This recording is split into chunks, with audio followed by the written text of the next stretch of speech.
Hey guys, welcome to the Dr. Stef podcast. I'm your host, Dr. Stef.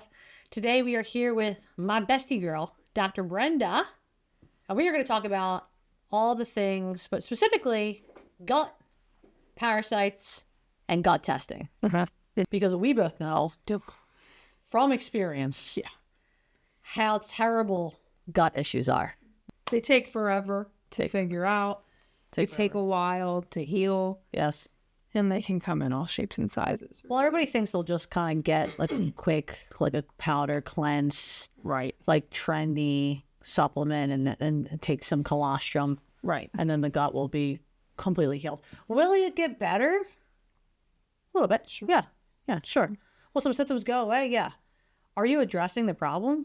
Not necessarily. Nah. Also, colostrum makes some people worse. True. Like it can make you bloated or it can give you diarrhea. Yeah. It is still dairy. Yeah. So if you're not addressing why you have a dairy intolerance, and you're just throwing dairy at it, it's going to exacerbate some of those symptoms. Yeah. For those of you who don't know what colostrum is, by the way, we both believe in colostrum and the power of it healing a leaky gut. But to Doc's point, no, it's not for everybody. Right. So I want you to really talk about your history with your gut, because I think nothing is more relatable than relating to us about our issues and how we both had hormonal issues and how we both had, and just to be clear, we are not 100% cleared from our gut or hormone issues. Oh, no. Because it literally takes forever to heal. And then when you're healed, maybe something resets it and now you went backwards again. I remember, I'm sure my parents have like a better recollection of this, but I remember when I was very young, I think before middle school years, being at CHOP, like all the time for gut testing, because I had pretty bad acid reflux. I would eat, we're Italian, so we would have our Sunday pasta, acidic meals, our dinners, and after that, not to be TMI, but I would be like doubled over in pain on the toilet as a kid. That young. Wow. Turns out, I think from all of the testing, they determined that I had gastroparesis, which is slow gut motility and slow stomach emptying, as well as gastroesophageal reflux. So when I was in middle school, I was put on an acid blocker. It was called Acifex. And I remember, I think maybe the age of like 13, 14, like taking myself off of it. Wow. Which is like super on brand and coded. Being like, this isn't right. Yeah. And Good for you. Right. And I feel like between middle school and high school, I don't know, it was kind of like a gray area. Like I don't feel like my stomach was as bad. Yeah. But I still technically had those things. Yeah. So whatever we were doing, whatever my parents were doing, like diet wise or timing of diet wise was helping the issue. And then later in adult life, closer to graduate school, my gut got really bad to the point where I couldn't eat anything necessarily without having pain or bloating or constipation or diarrhea. I was usually constipation dominant, but it would usually be like 5 days of constipation and then like breaking the seal with explosive diarrhea and then like, ladder rinse repeat. And it wasn't until I started working with someone who does what we do now that we got to the root cause of it and healed it the first time around. And just to be like, people need to know if they didn't listen to our last podcast, like how healthy you grew up and how you used to snack on sardines instead of like Pop-Tarts, and how well you've always eaten and how much you've taken care of yourself, like how important health is to you. It's quite literally like who you are as a human being since birth. Right. So we can't even be like, okay, it was the toxic chemicals from the way you were raised or the food that, like I could blame a lot of that. I could blame a lot of that on me because, my mom did cook a lot, but like breakfast and stuff was quick and lunches were quick. Or maybe I was bullying someone for their Lunchable. Probably happening. I love that pizza Lunchable. That one was good. That was sluts. That one was the best. The ham and the cracker one and the cheese was disgusting. But the pizza? The pizza was good. But you know, we can blame a lot on that. You didn't have that obstacle, which is even more aggravating and frustrating because, like, clearly something's going on. So instead of just throwing medications at you, thank God you found someone to do some functional medicine testing. Right. And, like, don't get me wrong. I mean, it was the early 2000s. So, like, we had Pop-Tarts sometimes. And, like, I would get a snack with my lunch. Maybe it was a Nutter Butter or whatever. And we were using, you know, like, Martin's potato bread, which I feel like isn't one of the worst shelf-stable breads. But, like, it still has, you know, some sugar and sucrose and whatever in there. But for the most part, like, I was eating pretty healthy. Yeah, for sure. And even into college, like, half the time I didn't even use my dining dollars because it made me feel sick. So I would literally grocery shop and meal prep in undergrad. Wow. Was it as clean as it is now? Probably not. Sure. You know more. Right. But, like, nonetheless, I was still not, like, living in the dining hall. Right. You know? Right. Yeah. Yeah. But yeah, and then I ended up getting, like, some of those tests from childhood retested and, like, didn't have the gastroparesis anymore. But on top of all of the more intricate, challenging root causes like SIBO or parasites or whatever, I was diagnosed with silent reflux. So I don't have GERD anymore, but I have LPR, which is when it goes into your voice box. And it's called silent because you're not necessarily regurgitating food. Like, sure, if I overeat or if I, like, eat too much and then lay down, like, I will have, like, one of those little, like, throw up burps. Yeah.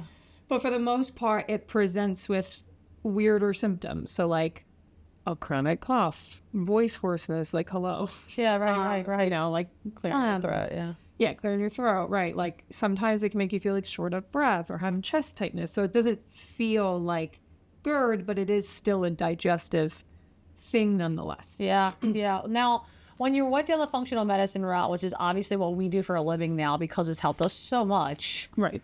What did they find?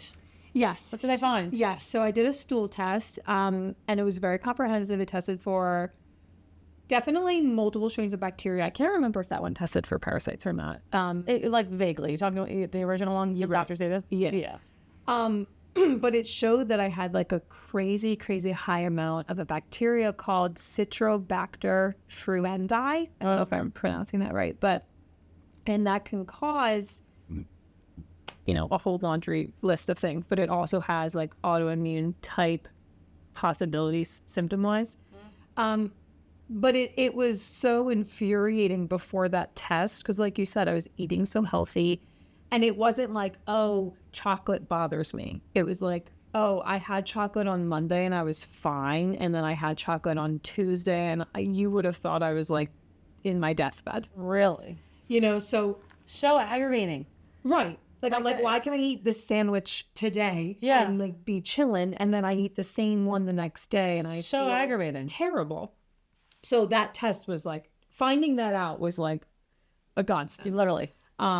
And then, you know, it wasn't a short protocol. Like, there were all these steps. And then by the end of it, I was pooping regularly. I was able to eat gluten and dairy without being literally doubled over in pain. And so bloated, right? So bloated. I must have lost, like, I don't know, 5 to 10 pounds in water weight between now and then. And I also, when I had the bacterial overgrowth, my weight would fluctuate, like, very drastic and very regularly. Like, I think the same 5 to 7 pounds, like, up, down, up, down, up, down. And once that was eradicated, my weight dropped, but then was stable too. So it affects way more than just, you know, I have a bellyache. Yeah. I can't poop. Yeah. And I think that, like, something that is so aggravating for people who are probably listening to this is, like, yes, you can really heal your body a lot with changing your diet, for sure. We know that. We do that for a living. However, a lot of people think, like, I'll hear so many people like, oh, I'm allergic to this. And it's, like, random foods, right? And I'm not going to lie to you. I don't get into it with people, like, when I'm, like, I'm not working. You know, right? Out to dinner, I'm chilling, and people are like, oh, that sucks. Yeah. Sounds like a you problem. So do I know that we could help? Yeah, I do. But, like, you also, you know who wants to help themselves and who, like, doesn't want help. You know who wants help. And I don't want to ever push myself on someone, and I know you're the same way. So like when I hear someone be like, I can't really tolerate this, or I can't really tolerate that, or I can't, I'm like, there is something going on with your gut, whether it's a parasite, whether there's a few different types, multiple parasites, whether there's a few, let me stop. We all have parasites. Yeah, they're everywhere. We all have them. I pulled what looked like a worm out of like, I don't know if it was like pork or something the other day. Pork? Yeah. I mean, it's literally in any animal product. It's in vegetables too. I mean, like it's, if you think you do not have a parasite, LOL, you have one. Plot twist. And it might not give you symptoms. 100%. You might be living fine. Some of them, your gastric acid will be like, we got it. Yeah. Get that in the blood. But Yep. other ones, Good for you, huh? persist. Right. Good for you. Just Impressive. Yeah. What's that? I don't have that kind of acid. stomach okay? acid is very unreliable. Yeah. It's not the strongest. No. It's like, come on in. We're comfortable. Yeah. Hang out over here. Like the way her life, terrible. Yeah. It's a trend because I literally think that some people were like, or they think that their bloating is life, normal. It's just like they literally actually don't even realize that they're bloated, or they don't even realize they're retaining water, or that they're inflamed, or Dr. Stef, my weight's going up and down, like you just said. Huh. Yeah.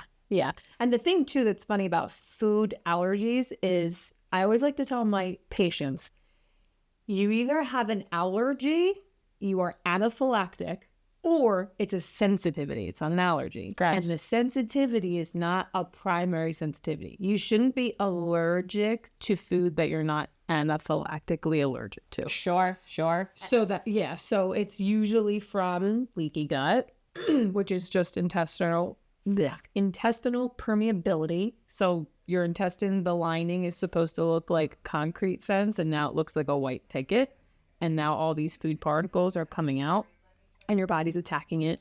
Or you have a bacterial overgrowth. Hey, Dr. Brenda, when I eat garlic, I have crazy gas and bloating, and there's little bugs in there, bad guys, that are taking that, feeding on it, and getting stronger. So it's either an allergy or there's a gut issue. You're not just sensitive to food. No. Unless it's chemicals, right? 100%. And I mean, let's be real, our country's trying to kill us, and you go to Europe, which you're going to go to soon, and literally live well, be to look at. Right. Everybody comes back and they're like, I ate all the bread and all the pasta and all the cheese in Italy, and I wasn't bloated or tired or gross at all. I actually lost weight. Wow. Would you look at that? Yeah. Would you look at that? The stuff that's in our food, the way it's processed, the chemicals, you name it. But then let's look at the fact that like as a country, we are so stressed out all the time. Yeah. Like we are just more stressed out as a whole, literally the U.S. Like the way that we function, the working 5 days a week, working hard, like we just are.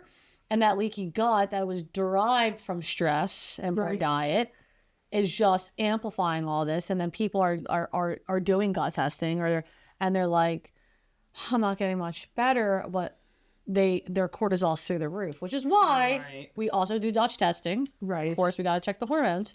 But for the sake of our conversation, we're obviously going to stay on the topic of gut because there's so much to talk about. But I really want you to talk about how your hormones have changed since for the recent work that you're doing, because I think it's really cool and I really feel like people need to hear it. Yeah. So back in December, I did the Dutch test, and it showed like, I'm sorry, it's not funny, but it's like kind of funny, like non-existent cortisol. And tell them your symptoms before. Right. Okay. So my symptoms were, I was walking around in a daze. Like I kind of felt like almost brain fog, but like times 10. My memory was terrible. I mean, it's not like great to begin with. It's like if I don't write it down, like you won't see me there. I couldn't yell. You're right. But bad. Yeah. Like almost like short-term, not memory loss. It sounds dramatic, but like, you know, a patient retaining it. Right. A chiropractic patient would be like, oh, can you work on my shoulder later? I would forget it. And then that night you'd be like, oh my God, I never worked on his shoulder. Right. And then just like crazy fatigue, crazy anxiety, irritability, like out the wazoo. And so what happened was basically my adrenals were pumping out cortisol so high for so long, whether it was grad school, whether it was moving away from family, whatever it was. That eventually they were like, you're on your own. See ya. And then the cortisol plummeted. And then the Dutch test also showed like non-existent progesterone, but my blood test said I had normal progesterone. So that was a very important like insight, little window into my hormonal health. And I started supplements to start almost like manipulating those hormones back to where they should be. And the cortisol, I felt like that was affected pretty quickly. I felt like I was able to get out of bed in the morning. I wasn't like literally in the need of a nap, or else I felt like I was going to collapse in the middle of the day. I felt like my memory I was sharper. When the cortisol was low, I was having like static into my forearms. That went away. But my low progesterone symptoms were still there. And that was the way I know objectively without the test that it's low, is that I spot from in my cycle after ovulation, like a 2 to 3 days later, up until I have my full actual period, I spot. So 7 to 10 days of spotting. And that wasn't getting better. And in all the while, at the same time, my gut, I was just like, again, I was struggling with constipation because I'm more dominant that way. And I was like, something's just not right. And I just don't feel like, no matter what I do for this progesterone, I feel like there's something else that's preventing it from actually increasing. Something's robbing me of my progesterone. I'm going to redo a gut test, which was my first redo since the initial, I think it was 2019 or 2020 when I originally did the gut test. And I saw parasites and bacterial overgrowth and a little bit of H. pylori and crazy high beta-glucuronidase, which I'll get into in a second. And I was like, all right, I'm going to hard pause on hormones right now. And I'm going to go parasite kill first. And when I started doing that, and I tailored it to myself, right? There's so many parasite kills out there, so many cleanses, protocols. And when I tried one last year, like for fun, I got so constipated. I was like, this is not working for me. I feel terrible. So I was like, okay, what is going on with me, Brenda, that I need to tailor this so specifically to hit all of the things that could be preventing me from, because if you do a parasite kill or any type of kill, you have to poop. Yeah. Right. If you don't poop, you're going to feel like trash. Terrible. So I was like, what can I do? What do I need to do for me based on all of my symptoms and my tests to make sure that this can be successful? And I basically tackled that beta-glucuronidase. I tackled the parasites. I did the binder, but I also did an antihistamine at the same time because I looked into that too. And I was like, I think I have high histamine. I think this might be a contributing factor. Sure. And I do feel like, I mean, again, it's a long road with gut. Like I probably have many months left. It's usually like 8 to 12 months. Yes. And I'm pausing because of my vacation. So it's going to be a little longer. Yeah. But I do feel like I started noticing differences, not just with my gut, but healthy weight gain. Yeah. Like I felt like my muscle was coming back. My skin was looking like more buoyant. Yeah. My hair's way thicker. Like when I would take a shower, I wasn't thinning by any means, but like my shedding in the shower was crazy. It's getting alarming. Yeah. I was like, that doesn't look normal. Yeah. So that's not happening as much anymore. Awesome. So it's way thicker. It feels way healthier. Awesome. Spotting. Yeah. The spotting, it's still there, but it's coming a little later each month. Yeah. It's good. So like I would start on like day 15. That's good. It starts on like 18, 19, 20. Yeah. Okay. So it's a long road, but we're getting there. Yeah. That was like a long-winded. No, but to notice like literally an immediate shift. Like some people get the Dutch test done, and I mean, you have to know how to interpret the Dutch test. You have to be able to say, okay, maybe I have to take calcium D-glucarate, like because like you said, the beta-glucuronidase, which basically for anyone listening, your body's just going to reabsorb that toxic estrogen back in, but your estrogen is not necessarily going to be high on the Dutch test or on blood work. So you're going to probably be constipated. and have gut issues from it. Yeah, and the thing was, in the Dutch test, my estrogen, you and I looked at it together, we were like, oh my God, Healthy. estrogen's beautiful. Healthy. Like, I was pumped. Healthy, beautiful pathways, liver was Gorgeous. beautiful. And then we looked at the gut test and we were like, whoa, Yeah. beta glucuronidase is so high. So high. And then we were like, that explains why I still have not textbook estrogen dominant, like heavy, crazy periods, but I was still clotty and I did have breast tenderness and I did cramp. I did cramp to an extent. Maybe it wasn't off the charts crazy, but it was there. On your mood. And my mood Shifts. was like crazy. Yeah.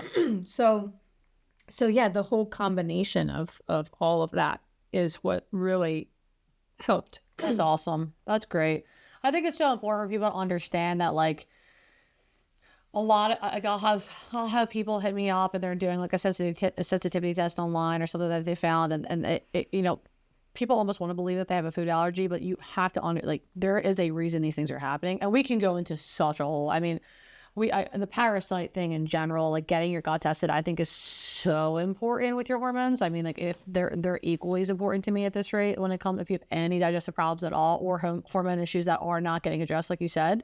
And I think that like there's pretty much no one on the face of the earth that doesn't have a gut issue, and like it explains so much. There's a peptide out there called PPC 157, and I had this conversation with somebody, which we will start doing here in the fall as injectables, but it's for systemic inflammation, right? So I met this woman who's been taking them, not here, somewhere else. So we were chatting, and she was diagnosed with a sludgy gallbladder, or a sludgy gallbladder, and then something else with her bile duct. I don't know if it was completely clogged. I don't know if they were just stone. I can't remember. Anyway, inflamed. Let's just say inflamed. But because this peptide systemically is lowering inflammation, because her gallbladder, which we know gets backed up from poor gut health and hormone imbalances, it's all a system. And I can tell you firsthand because I have a sludgy gallbladder from stress. Just straight up stress and gut issues. That I had H. pylori as well. I got treated in grad school with antibiotics and then never treated in functional medicine until we started getting into functional medicine. And I treated it for a couple months and then I stopped because I was starting a business and I was stressed and I didn't. So the gut got a lot better, I got to say, with fasting. For sure. Fasting was a huge healer of the gut, but changing the diet, of course, and reducing my stress. Like the chronic stress we were in from grad school is not the same as opening a business. I got to tell you, like that constant testing and having something to do and has had something to think about and worry, it's just different. I don't know how to explain it. So coming off of that high and like stress high and then changing the diet, sure, and really getting into fasting helped a lot, but now we're having issues again, right? Now we're having issues again, and now it's time to get the GI mapped on again and see what's going on and see if there's yeast in there, or candida that's overgrowing, or if is H. pylori is still there. Probably, if you have it, but many people do. It's very common. It's a common bacteria. Some people don't know about, but it will wreak havoc on the acid. It'll crush the acidity of your gut. You won't be able to digest things properly, but you'll retain inflammation, which I know I have. Like I can literally, and then women will say it's different times of their cycle. This woman I was talking to literally dropped 15 pounds since she started those peptides because her gallbladder started working again. Because it just lowered her inflammation. How cool. I know.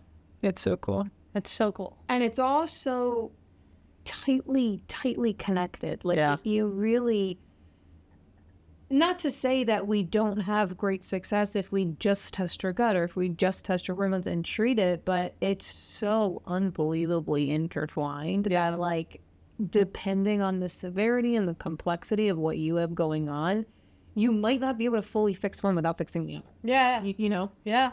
So what would you tell people listening what they should do? What steps should they take?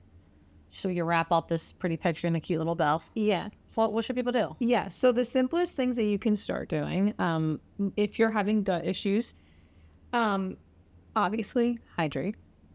You're not going to poop if you don't have enough water flowing through your system, but not just water, putting electrolytes in them and not the ones with the sugar in it. It's going to just literally do the opposite. I like Light Show. Yes. On Amazon. There's no sugar or anything. It's just literally Straight up liquid. facts, yeah. You could also just do like nice Celtic or sea salt and lemon and water. Number one. Number two, you gotta reduce the sugar. Like you have to, because sugar, when someone's diabetic, if they get an open wound, they have a higher susceptibility to infection. Why? Because they have sugar flowing through their blood, right? Bacteria feeds on sugar. So if you've got a bad bacteria in there, you gotta reduce or totally eliminate the sugar. You gotta stop eating ultra processed foods. I'm talking Doritos. I'm talking crackers. The bread that if you buy it and you left it on your counter for a decade, it wouldn't get moldy. Ultra processed. Bread should get moldy in like 3 days flat. Real bread. And a lot of people have a problem with dairy and with gluten, but that doesn't mean start using dairy-free butter, because that's basically just vegetable oil. That doesn't Poison. Yeah, that doesn't mean just use gluten-free buns, because that's corn flour, seed oils, and this, that, and the other, sugar.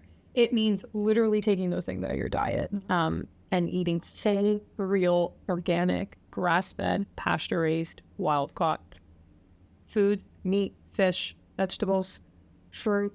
Eat real food. Eat real food. Eat real food. Yeah, basically. That people Those are like the alter easiest things that you can do. at least 80% of the time. Right. Minimum. I mean, listen, we're human, right? Like, I have balance in my life. Do I have some sugar here and there? For sure.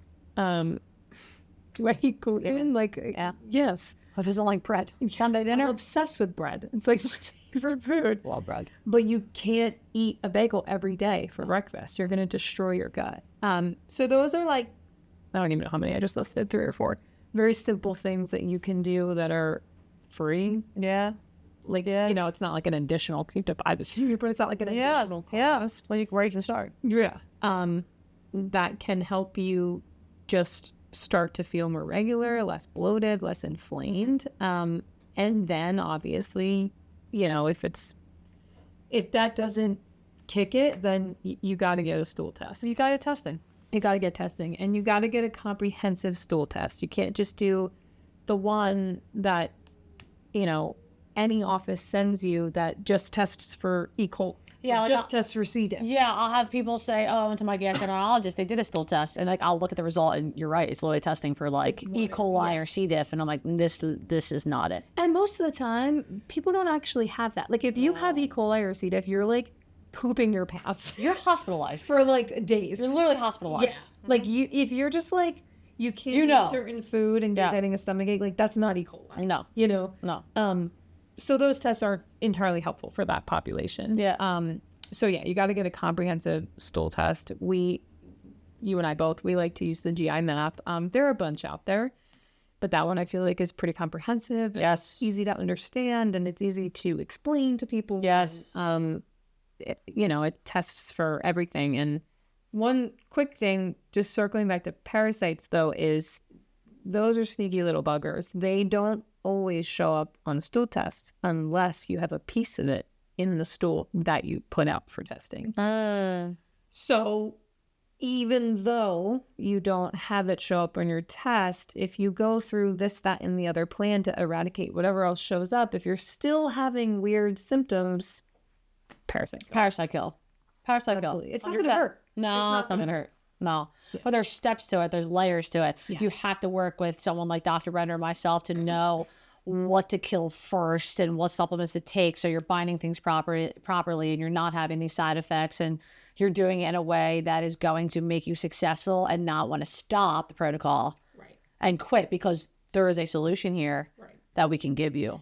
And don't get me wrong, like, no detox is glamorous, but you're going to have ups and downs. Some days you'll feel really good, some days you won't. But if you feel terrible the entire time, it's not right. Yeah, right. Exactly. That's good. Yeah. And then another thing too is you got to manage your stress. Yes. Like, you will literally be walking up a down escalator if you're trying to eradicate whatever issue is happening in your gut, but you're stressed out of your mind. 100%. It's just so good. Fighting an uphill battle. Yeah. Yeah. So there's solutions here. There's testing. There's a way to get out of this. There's a way to fix this. Like, people that are listening to this who have gut issues, need to understand that like it can be really scary, and it can be you could get really depressed and really anxious about it and feel like you're alone and feel like you've tried everything, but we really can get to the bottom of it when it comes to functional medicine testing. That's what we do obviously here. So I'm so glad you talked about this today. It's my favorite. Yeah, it's so good. My friends literally send me pictures of their poop. Oh, yeah, she's got a history of poop. Yeah, poop pics in her phone. I'm the poop girl. Yeah, you are. You should change your Instagram handle. But for you guys to find Dr. Brenda, go to her Instagram, Dr. Villecco. Oh, just is it Dr. Dot? Yeah, Dr. Villecco, Villcco. ECCO. I spell it wrong? Villecco. Yeah. Just go to the New Life page. You'll see it. She's tagged in all our stuff. But go to her Instagram, book a free consult with her, complimentary consult. She's going to go over what's going on with you. She's going to really find out if you're a good candidate for this, honestly, because we don't just take anybody. No. You got to be a candidate. So We're not trying to sell you. No. We're trying to help you. we're literally just trying to help you. Yeah, we don't need to sell you guys. We love what we do. So, and you guys will feel that passion, and you will thank us later. So awesome. So glad that you came today. Everybody listening, thank you for joining in on the Dr. Stef podcast. Until next time, we will keep taking your health to new heights.